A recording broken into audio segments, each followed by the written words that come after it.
ঢাকার খুব কাছে বংশী নদী।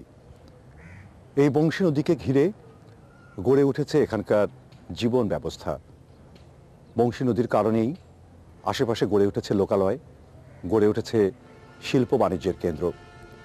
বংশী নদী ছিল একসময় সেচের পানির প্রধান উৎস, কিন্তু বেশ কয়েক বছর ধরে শিল্প প্রতিষ্ঠানের অবিরাম বর্জ্য নিক্ষেপের ফলে এই বংশী নদী বিনষ্ট হয়েছে।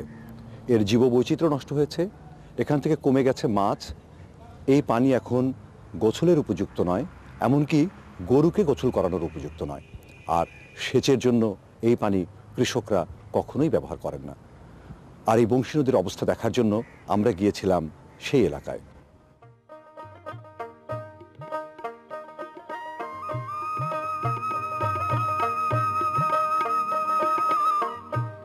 সাভার ধামরাই এলাকার কোল ঘেঁষে বয়ে গেছে ঐতিহ্যবাহী বংশী নদী। এই নদীকে ঘিরেই গড়ে উঠেছে সাভার ধামরাই এলাকার জীবন প্রবাহ। হাটবাজার, জনবসতি, শিল্প কলকারখানা গড়ে তোলার জন্য নদী তীরকেই মানুষ পছন্দ করেছে অনাদিকাল থেকে। আবার মানুষেরই অত্যাচারে সেই নদী হয়েছে বিষাক্ত, দূষিত।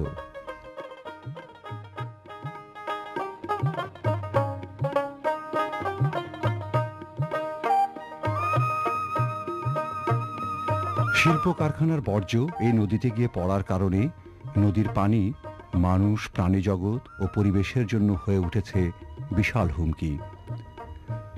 যে নদীতে একসময় পাওয়া যেত প্রচুর মাছ, সেখানে এখন ব্যাঙ, পোকামাকড়ও পাওয়া যায় না।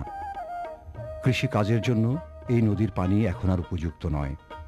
এমনকি গরু ছাগলের গোসলের জন্যও এই নদীর পানি এলাকার মানুষ আর ব্যবহার করেন না। মানুষের নিজের ব্যক্তিগত প্রয়োজন তো অনেক দূরের বিষয়। হ্যাঁ, কি নাম আপনার? আমার নাম? হ্যাঁ, আমার নাম মনমোহন। আপনি তো মানে মাছ ধরে বিক্রি করেন না মাছ কিনে বিক্রি করেন? আমি কিনা বিক্রি করি। তো কেন এই নদীতে মাছ পাওয়া যায় না? ওখানে এই নদীতে মাছ পায় না দেখে লোকে জালও পায় না, কিছু করে না। সবাই কিনা বেচা করে। আপনি কি একসময় এই নদী থেকে মাছ ধরতেন? আগে ধরতাম। কত বছর ধরে ধরতে পারেন না? ওখান ধরেন ৫-৭ বছরের মধ্যে মাছ ধরি না। কেন এই 5-7 বছরের মধ্যে এখানে কি মাছ পাওয়া যায় না? না, এই নদীতে মাছ নাই। বর্ষাকালে কি কিছু পাওয়া যায়? হ্যাঁ, বর্ষাতে পাওয়া যায়। কিন্তু কি সেটাও কি বেশি মাছ পাওয়া যায় না কম মাছ পাওয়া যায়? ও তো যেরকম আছে পানির মধ্যে সেরকম মারা চলে আর কি।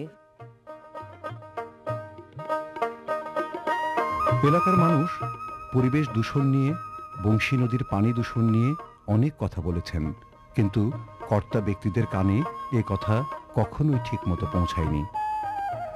মাটি ও মানুষ অনুষ্ঠানের পক্ষ থেকে বিষয়টি কৃষি, বন ও পরিবেশ এবং মৎস্য ও পশুপালন মন্ত্রণালয়ের মাননীয় উপদেষ্টা ডক্টর CS করিমকে অবহিত করা হলে তিনি এই অনুষ্ঠানের ধারণ দলের সাথে সরজমিনে সাভার ধামরাইয়ের কতিপয় এলাকা পরিদর্শন করেন। পরিবেশ ও বন মন্ত্রণালয়ের সচিবকে সাথে নিয়ে তিনি ঘুরে দেখেন বিভিন্ন এলাকা, নদী দূষণের বিভিন্ন রকমের চিত্র।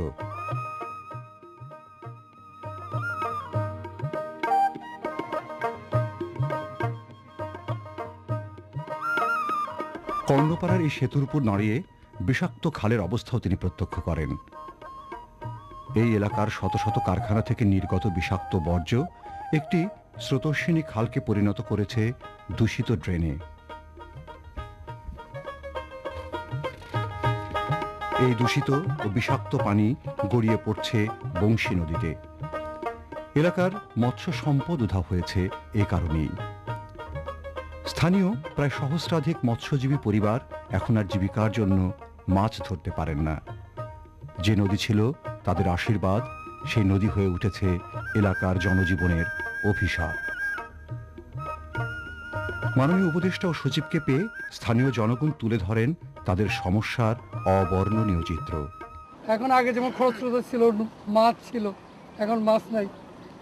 তারপরে নদী মজা গেছে, অত্যন্ত দুর্গন্ধ, পাশে যারা আছে বাস করতে পারেন, এয়ার পলিউশন হয়ে গেছে। এমনি এখানে রাজবংশী সম্প্রদায়ের সংখ্যা কত? কৃষকরা দুই পাশে রাজবংশী সম্প্রদায়, ফিশারম্যান। আপনারা কি জানেন যে কিরকম মানে কতগুলো পরিবার? প্রায় 1000 পরিবার তারা এই নদীর দুই পাশে। তারা এই নদীর উপরে তো নির্ভর করতে এখন আর করে না, কেউ হয়তো রিক্সা চালায়, কেউ ওখানে গ্রামেদের চাকরি করে, মানে প্রফেশন চেঞ্জ হয়ে গেছে। Profession change. সেটাই মূলত এখন খুব কম লোক এখন এই প্রফেশন মাছ নেই তো এরা ফাঁকের থেকে মাছ আনে আইসের থেকে আনে সরেগের থেকে আনে মাছ বিক্রেতা হয়ে গেছে বিক্রেতা হয়ে গেছে মাছ বিক্রেতা Not- মাছ ট্রেডার এখন আর মাছ ধরে না কোনো ফসলের ক্ষেত্রে কাজে আসে না? কোনো ফসলের কাজে বর্ষাকালে কি কিছু মানে বর্ষাকালে তো স্যার এখানে কোনো শস্য থাকে না, তখন কোনো সমস্যা হয় না। কিন্তু এই এখনকার যে পরিস্থিতি খুবই খারাপ, খুবই খারাপ। মানুষ কি পানি কি কাপড় ধোয়া গোসল করে ক্ষেত্রে? কোনো কিছুই নেই, কোনো কিছুই নেই স্যার। জমিগুলো কি কয় ফসলি জমি এটা 2 ফসল স্যার, কি কি এই সরিষা এবং এই ধান। পানিতে নামাইতে পারে না, যারা সাধারণ গরিব মানুষ এদের তো ওই টিউবওয়েলে গরু যাবানো সম্ভব না, এই পানিতে নামাইতে পারে না। এইবার কি অবস্থা আপনাদের ধান কাটা শুরু হয়েছে বড় না না না, এখন তো স্যার ধান গরু ছাড়া লাগাইতে আপনি কি শেষে লাগান পরের দিকে লাগান লেটে, হ্যাঁ। এখন যে অবস্থা মানুষ একটা সময় প্রতিদিন বিকালবেলা এখানে শত শত নারী পুরুষ বিকালবেলা নদীর পাড়ে দিয়ে হাঁটতে বের হতো একটা নির্মল বাতাস বিনোদনের ইয়ে আর কি। বিনোদনের জন্য। এখন পাবলিক তার মানে এই বিনোদনের জন্য আসা তো দূরের কথা, নদী থেকে যত তাড়াতাড়ি তার মানে দূরে সরে যেতে পারে তারা ওইটাকেই এখন বাঁচার একটা মানে অবলম্বন যে করে নদী ছিল সভ্যতার জায়গা, সভ্যতার সেটা এখন সেটা হয়ে গেছে তার মানে একটা কথা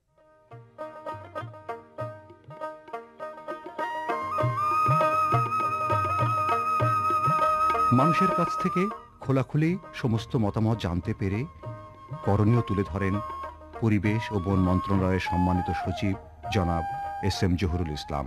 শিল্প যে সমস্ত কারখানা আছে সেগুলোর বর্জ্য নির্বিচারে নিক্ষেপ করা হচ্ছে এই নদীতে, এটা বন্ধ করতে হবে। তো সেই ব্যাপারে উপদেষ্টা মহোদয় আছেন, আমরা পরে কিভাবে এটা ব্যবস্থা নেব সেটা আমরা চিন্তা ভাবনা করে দেখব।